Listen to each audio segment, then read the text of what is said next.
নমস্কার বন্ধুরা। তো দেখুন আজকে আমাদের বাড়িতে কি হচ্ছে। এই যে পায়েস হচ্ছে রাজভোগ চালের।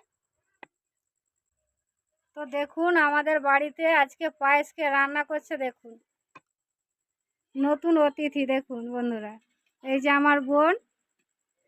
আর আজকে আমার বড় ছেলের জন্মদিন। আমার বোন এসেছে। আর আমার শরীরটাও খুব ভালো নেই, খারাপ। আর এই যে পায়েস হয়ে এসছে, দুধ দিয়ে প্রথমে চাল ফুটিয়ে নিয়েছে। আর এবারে সব কিছু দেয়া হবে। তো দিতে থাক। প্রথমে চিনি আর বাতাসা দেবে।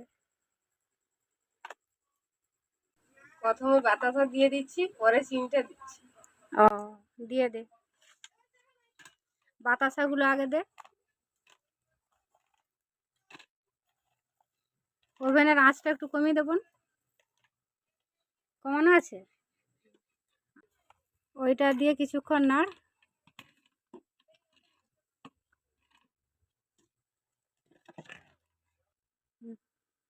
চিনিটাও দিয়ে দিচ্ছি।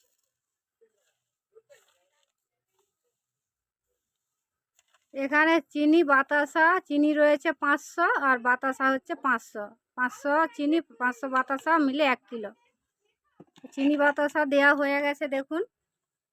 আর আমাদের বাড়িতে একটু বেশি করেই পায়েস বানানো হয়, কারণ আমাদের বাড়িতে তো সব বাড়িতে দেওয়া হয়, আমার জায়দের বাড়িতে। ওই জন্য একটা হাঁড়ির মধ্যে বসিয়েছি। দেখুন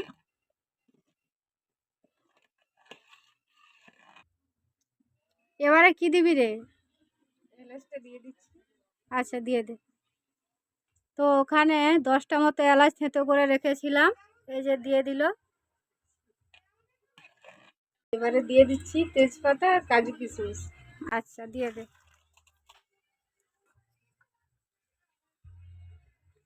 আর কাজু কিশমিশটা আগেই বোন ভেজে রেখেছিল, কারণ কাজুটা ভালো করে ভেজে নিলে পরে আর হালিস্টিক গ্যাস থাকে না। তো বন্ধুরা, আমার শরীরটা প্রচুরই খারাপ, আমার কথা বলতে অসুবিধা হচ্ছে, আপনারা ঠিক বুঝতে পেরেছেন।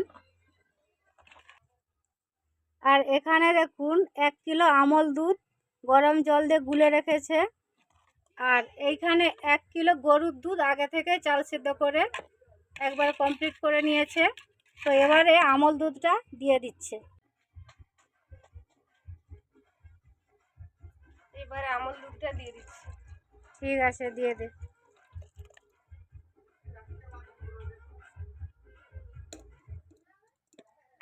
তো সব কিছু দেওয়া হয়ে গেছে দেখুন, একেবারে কমপ্লিট হয়ে গেছে। পায়েসটা একটু তুলে দেখা খুন্তে করে। দেখুন খুব বেশি কিন্তু পাতলা করিনি, একটু গাঢ় গাঢ় করেছি। আবার আমাদের বাড়িতে আবার পাতলা পায়েস পছন্দ করে না। তো বন্ধুরা, সব কিছু একদম কমপ্লিট করে নিয়ে আপনাদের দেখাচ্ছি কেমন হয়েছে। দেখুন পায়েস একদম কমপ্লিট করে নিয়েছি। দেখুন বন্ধুরা কতটা সুন্দর হয়েছে। বেশি করে তুই ধাতে তুই।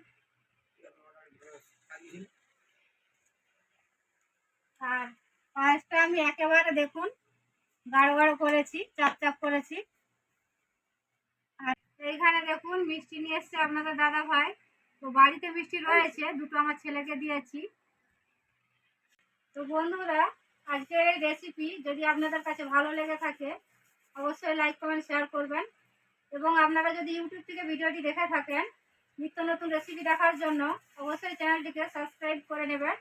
এবং ফেসবুক থেকে দেখে থাকলে অবশ্যই পেজটি ফলো করে আমার পাশে থাকবেন। এবং আপনারা ভালো থাকবেন, সুস্থ থাকবেন। দেখা হচ্ছে কোনো রেসিপি।